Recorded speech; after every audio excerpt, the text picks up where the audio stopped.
Toledo.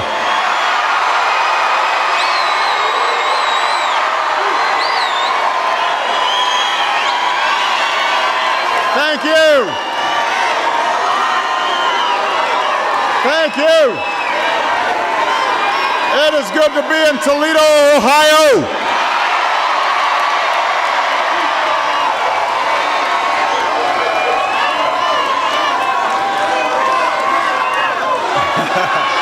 Thank you.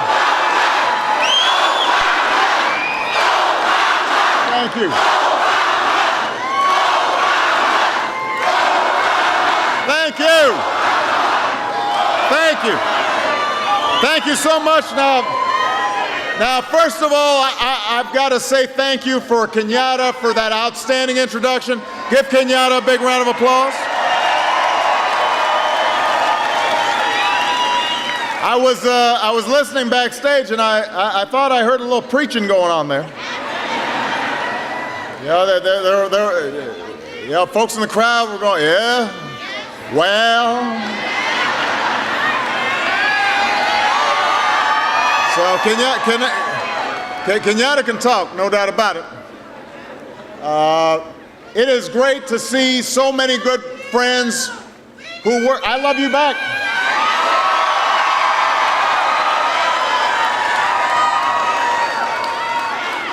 It's great to see so many good friends who work so hard on behalf of working families every day. We've got Sherrod Brown, one of the best senators in the country. Marcy Kaptur, one of the best congresswomen in the country.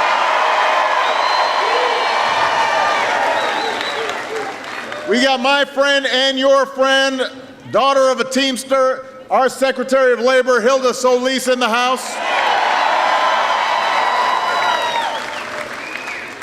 We've got your outstanding UAW President Bob King in the House. President of the AFL-CIO, Rich Trumka, is here. And the President of the National Education Association, Dennis Van Rocco.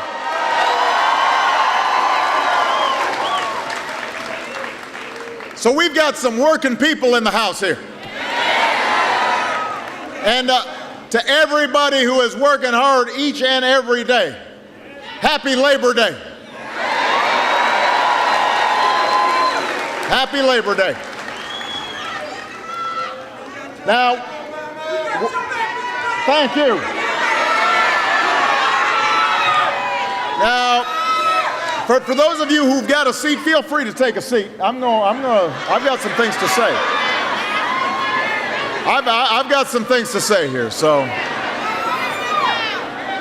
For those of you who don't have a seat, make sure to bend your knees a little bit. We don't want you fainting. Sometimes folks standing too long, they drop off. Now, we're on our way to our convention in Charlotte this week. But I wanted to stop here in Toledo to spend this day with you.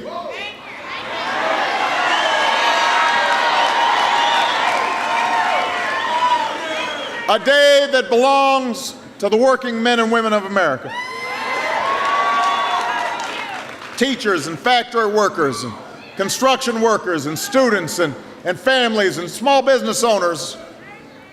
And I know we've got some proud auto workers in the House helping to bring Toledo back.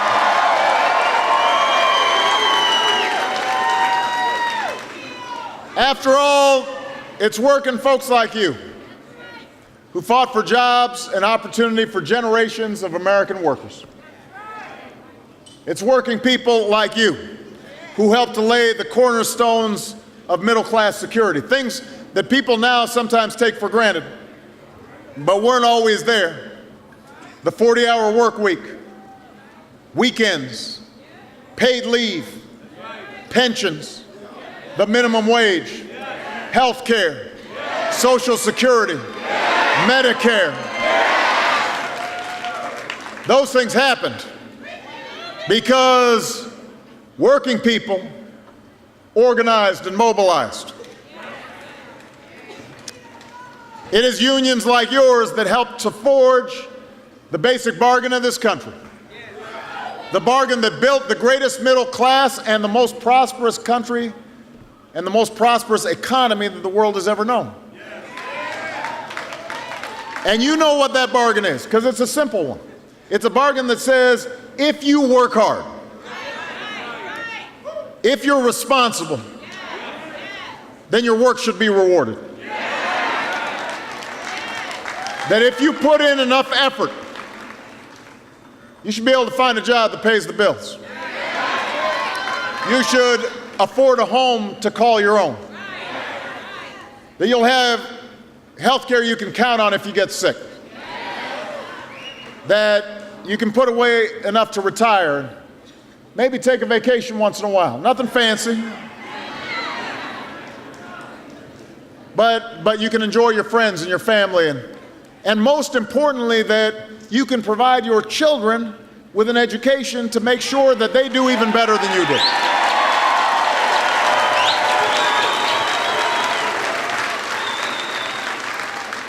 It's an American promise that says no matter who you are, no matter what you look like, no matter where you come from, no matter what your last name is, no matter who you love, you can make it here if you try.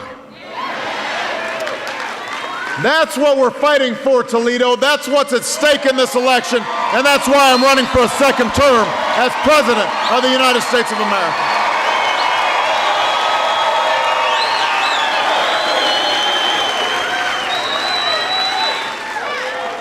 Now, last week, the other party gave their sales pitch at their convention down in Florida. Don't boo, vote. Vote.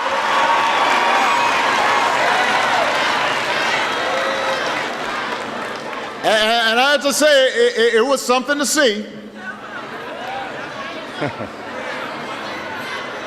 Despite all the challenges that we face in this new century, we saw 3 straight days of an agenda out of the last century.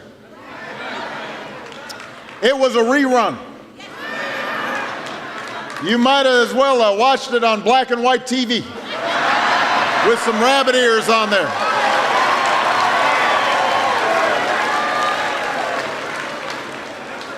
Should have been on Nick at Night.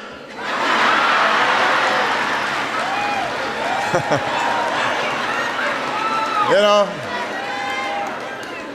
Now, if you didn't DVR it, let me give you a basic recap of what they said. The economy's bad. It's all Obama's fault. And Governor Romney has the secret to creating jobs and growing the economy. That's a basic summary. They spent the most time on me. They were talking about me. And there was a lot of hard truths and bold choices, they said, but nobody ever bothered to tell you what they really were. And when Governor Romney had his chance to let you in on the secret sauce of job creation, he did not offer you a single new idea. It was just a retread of the same old policies that have been sticking it to the middle class for years. And then after the convention, and Governor Romney came here to Ohio.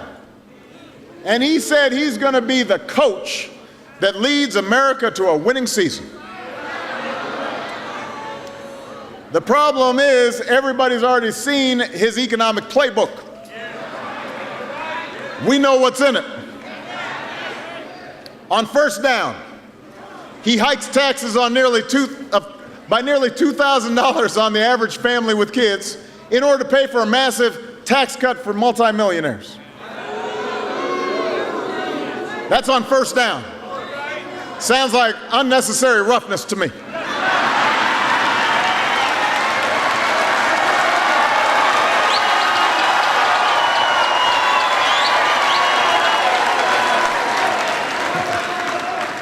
On second down, he calls an audible and undoes reforms that are there to prevent another financial crisis and bank bailout. He wants to get rid of rules that are there to protect our air and our water and workers' rights and protections to make sure health care is there for you when you get sick. And then on third down, he calls for a Hail Mary, ending Medicare as we know it by giving seniors a voucher that leaves them to pay any additional costs out of their pocket.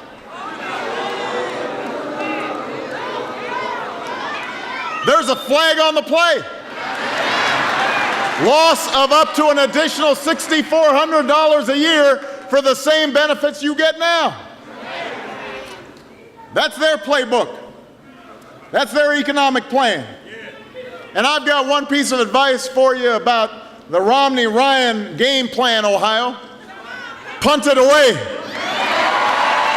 It won't work. It won't win the game. You don't need that, coach. That's a losing season.